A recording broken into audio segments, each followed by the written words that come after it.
Hello दोस्तों, हमारे channel में आपका स्वागत है। आप अगर हमारे चैनल में नए हैं तो लाइक सब्सक्राइब शेयर जरूर करें। धन्यवाद। इस पृथ्वी पर बहुत सी ऐसी जगह है जो रहस्यों से भरी है, जिनके रहस्यों का खुलासा आज तक इंसान के द्वारा संभव नहीं हो पाया है। 21वीं शताब्दी जो कि आधुनिक विज्ञान से परिपूर्ण है, वह भी इन रहस्यमय स्थानों के रहस्य को आज तक सुलझा नहीं पाए हैं। इनमें से बहुत सी जगह पौराणिक इतिहास से जुड़ी हुई है तथा कुछ प्राकृतिक सौंदर्य को दर्शाते हैं। आज हम ऐसे ही एक रहस्यमयी जल कुंड भीम कुंड के बारे में बात करेंगे, जिसके रहस्य आज तक भी वैज्ञानिकों की समझ से परे है। तो आइए जानते हैं भीम कुंड से जुड़े इतिहास तथा रहस्यों के बारे में। मध्य प्रदेश के छतरपुर जिले में स्थित है भीमकुंड के निर्माण के संबंध में यह कथा प्रचलित है कि महाभारत काल में जब पांडवों को 12 वर्ष का वनवास और 1 वर्ष का अज्ञातवास दिया गया था। वनवास के दौरान पांडवों एक वन से गुजरते समय द्रौपदी को प्यास लगती है। तब पांचों भाइयों ने आसपास पानी तलाशा, लेकिन कहीं भी पानी का कोई स्रोत नहीं मिला। कथा के अनुसार धर्मराज युधिष्ठिर ने अपने छोटे भाई नकुल को याद दिलाया कि उसके पास यह क्षमता है कि वह पाताल की गहराई में स्थित जल का भी पता लगा सकता है। युधिष्ठिर की यह बात सुनकर नकुल ने भूमि को स्पर्श करते हुए ध्यान लगाया। कुछ ही समय में नकुल को पता चल गया कि किस स्थान पर जल स्रोत है, लेकिन जल को प्राप्त कैसे किया जाए, यह समस्या अभी भी उनके सामने थी। जब काफी देर तक किसी को कोई समाधान नहीं मिला तो भीम ने अपनी गदा उठाए और जिस स्थान पर नकुल ने जल होने का पता लगाया था, उस स्थान पर जाकर भूमि पर तेजी और बल के साथ दे मारी। गदा लगने से भूमि के अंदर एक विशाल गड्ढा बन गया और वहां पर जल दिखने लगा। लेकिन जल का स्तर बहुत नीचे था, इसलिए अर्जुन ने अपने धनुर्विद्या के बल पर तीरों की एक सीधी बना दी, जिसके बाद उन्होंने जल प्राप्त किया। भीम की गदा के प्रहार से बनने के कारण इसे भीमकुंड कहा जाता है। आज भी रहस्य है भीमकुंड की गहराई। आज तक भी कोई वैज्ञानिक या शोधकर्ता यह पता नहीं लगा पाया है कि भीमकुंड की गहराई कितनी है। भीमकुंड की गहराई का यह रहस्य आज तक भी अनसुलझा है। जबकि आधुनिक विज्ञान अपने चरम पर है, फिर भी भीमकुंड के तल को खोज पाने में असमर्थ है। वैज्ञानिकों का यह मानना है कि शायद यह कुंड नीचे से समुद्र से जुड़ा हुआ है, क्योंकि इसकी 80 फीट की गहराई में कई जल धाराएं प्रवाहित है। कुंड के जल की विशेषताएं। ऐसा मान्यता है कि भीम कुंड के जल में कोई अलौकिक शक्ति है, जिससे इसमें स्नान करने से गंभीर चर्म रोग भी ठीक हो जाते हैं। और इसके जल की केवल 3 बूंदे ही कितनी भी गहरी प्यास को मिटा सकती है। जब भी पृथ्वी के किसी भी भाग में जल प्रलय आना होता है तो उससे पहले ही इस जलकुंड का जल स्तर बढ़ने लगता है। इस कुंड का पानी हमेशा ताज़ा और स्वच्छ रहता है। इसका पानी कभी खराब या मैला नहीं होता है। भगवान कृष्ण की मृत्यु कैसे हुई थी? कैसे हुआ था यदुवंश का विनाश? महाभारत का युद्ध इतिहास के सबसे बड़े धर्मयुद्ध के रूप में देखा जाता है। यह युद्ध हस्तिनापुर के राजा धृतराष्ट्र के पुत्र मोह तथा उनके पुत्रों के अत्यधिक महत्वाकांक्षी होने के कारण लड़ा गया था। महाभारत का यह युद्ध 18 दिनों तक चला, जिसमें भारतवर्ष के सबसे अधिक सैनिकों तथा योद्धाओं को अपने प्राणों की आहुति देनी पड़ी थी। गांधारी द्वारा श्री कृष्ण को श्राप। 18 दिन तक महाभारत के युद्ध के बाद, जब दुर्योधन का अंत होने के बाद उनकी माता गांधारी बहुत दुखी हो गई थी। वह अपने बेटे के शव पर शोक व्यक्त करने के लिए रणभूमि में गई। माता गांधारी महाभारत के युद्ध होने का कारण श्री कृष्ण को मान रही थी, क्योंकि वह जानती थी कि यदि श्री कृष्ण चाहते तो ये युद्ध होने से रोक सकते थे। रणभूमि में भगवान कृष्ण और पांडव भी उसके साथ गए थे। अपने बेटों की मृत्यु से संतप्त हुई गांधारी ने भगवान कृष्ण को मृत्यु का शाप दे दिया और कहा कि जैसे हमारे पूरे वंश का नाश हुआ है, वैसे ही यदुवंश का भी विनाश हो जाएगा।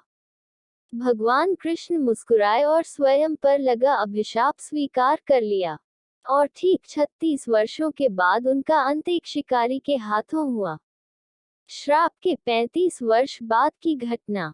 श्री कृष्ण का एक पुत्र था जिसका नाम साम था। एक बार साम स्त्री का वेश लेकर अपने दोस्तों के साथ ऋषि विश्वामित्र, दुर्वासा, वशिष्ठ और नारद से मिलने गया। वे सभी श्री कृष्ण के साथ एक औपचारिक बैठक में शामिल होने के लिए द्वारका आए थे।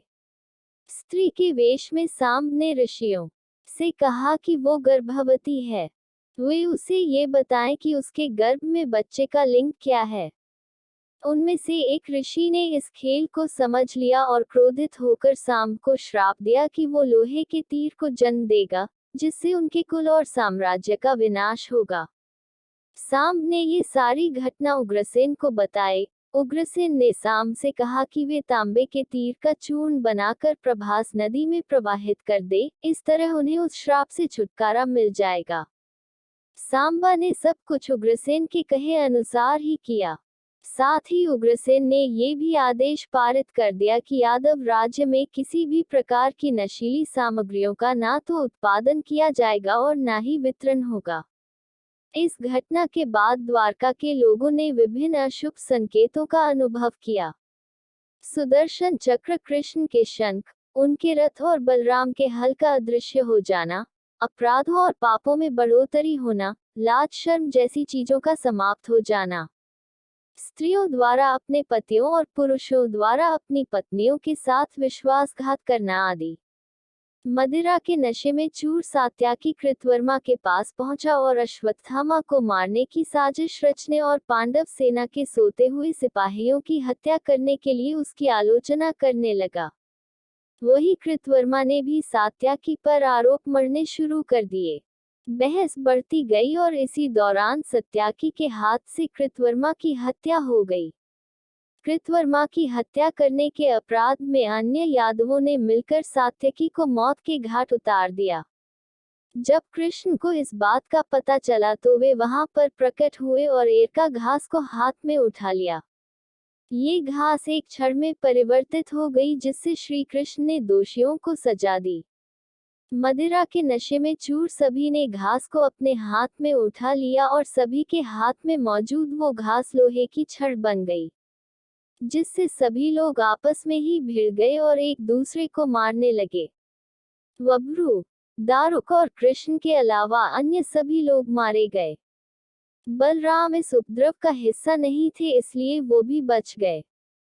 कुछ समय बाद वब्रू और बलराम की भी मृत्यु हो गई, जिसके बाद कृष्ण ने दारुक को पांडवों के पास भेजा और कहा कि अर्जुन को सारी घटना बताकर उससे मदद लेकर आए।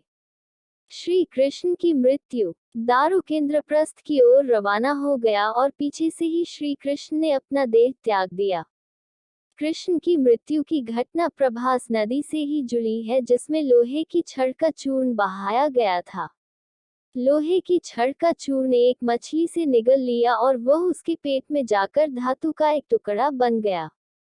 जीरू नामक शिकारी ने उस मछली को पकड़ा और उसके शरीर से निकले धातु के टुकड़े को नुकीला कर तीर का निर्माण किया। कृष्ण वन में बैठे ध्यान में लीन थे। जीरू को लगा वह कोई हिरण है। उसने कृष्ण पर तीर चला दिया, जिससे श्री कृष्ण की मृत्यु हुई। कुछ समय बाद अर्जुन मदद लेकर द्वारका पहुंचे और कृष्ण की मृत्यु की खबर पाकर अत्यंत दुखी हो गए। कृष्ण के जाने के बाद द्वारका में उनकी 16,000 रानियां, कुछ महिलाएं, वृद्ध और बालक की शेष रह गए। वे सभी इंद्रप्रस्थ के लिए रवाना होने लगे। परंतु जैसे ही लोग द्वारका छोड़ने के लिए तैयार हुए, जल का स्तर बढ़ने लगा। मलेच्छ और डाकुओं ने द्वारका पर आक्रमण कर दिया और जब अर्जुन उनकी सहायता करने के लिए अस्त्र चलाने लगे तो वे सभी मंत्र भूल गए। द्वारका नगरी पानी में जलमग्न हो गई। अर्जुन, श्री कृष्ण की कुछ रानियों और शेष प्रजा को लेकर इंद्रप्रस्थ आ गए और वापस आकर सारी घटना युधिष्ठिर को बताई। भगवान कृष्ण का पूरा यादव वंश धीरे धीरे समाप्त हो गया और द्वारिका समुद्र में डूब गई, जहां वह अभी भी है। गांधारी द्वारा श्री कृष्ण को दिए एक श्राप के कारण पूरा यदुवंश समाप्त हो गया।